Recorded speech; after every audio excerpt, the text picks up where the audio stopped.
Hello, good morning అండి. ఈరోజు ఈ రైస్ బ్యాగ్స్ని యూస్ చేసి నేను కంపోస్ట్ బిన్స్ ఎలాగో చేసుకుంటానో చూపిద్దామనండి. దీన్ని ఇట్లా కంపోస్ట్ చేసేసుకుని బ్యాగుల్లో ఎలా మొక్కలు పెంచుతున్నానో చూపిస్తానండి.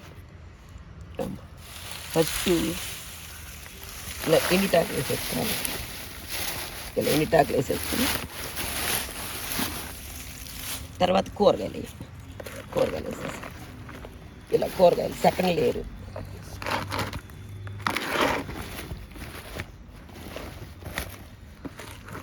ఇలా కూరగాయలు వేసేసి ఇంకొక లేయర్ ఏంటంటే ఇప్పుడు మట్టి వేసుకోవాలి. సెకండ్ లేయర్ ఇలా మట్టి వేసేసి భలే వస్తాయండి. ఇందులో చక్కగా ఈ కూరగాయలైనా పండించుకోవచ్చు, వంకాయలని, టమాటాలని, ఆకుకూరలని. మెయిన్ ఈ గ్రో బ్యాగ్స్ ఏంటంటే 1 year వరకు మనకి ఏ ప్రాబ్లం ఉండదండి. 1 year వరకు చక్కగా వస్తాయి.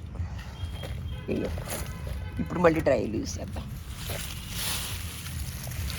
తర్వాత మనం ఎలాగో తర్వాత ఇది బ్యాగ్ కట్ చేసి వేరే దాంట్లో మళ్ళీ దీన్ని యూస్ చేసుకోవచ్చండి. తర్వాత అయినా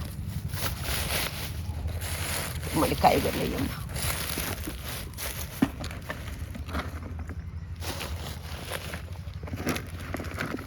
ఇలా మనం చక్కగా పండించుకుంటే వర్షాకాలంలో కూడా ఈ క్యారీ బ్యాగులు పైన పెట్టుకోవచ్చండి.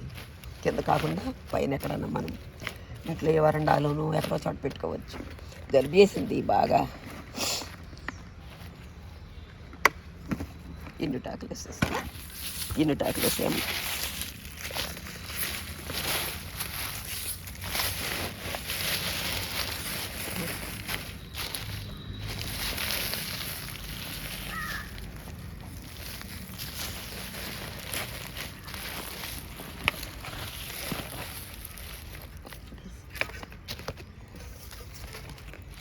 వాటర్ తీసుకోవచ్చు.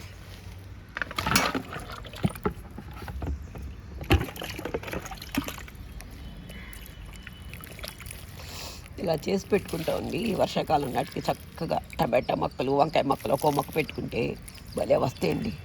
ఆల్రెడీ నేను బ్యాగ్స్లో గోంగూర విత్తనాలు వేసాను, చూద్దాం. ఆల్రెడీ నేను చేశానండి. ఇదిగోండి గోంగూర విత్తనాలు వేసాను, చూడండి ఎలా వచ్చాయి. చక్కగా వచ్చాయి. ఇదిగోండి కొన్ని వచ్చేసినాయి. ఇదిగోండి గోంగూర వేసాను, బాగా వచ్చినాయి కదా. అంటే మొన్న వస్తున్నాయి ఇప్పుడు.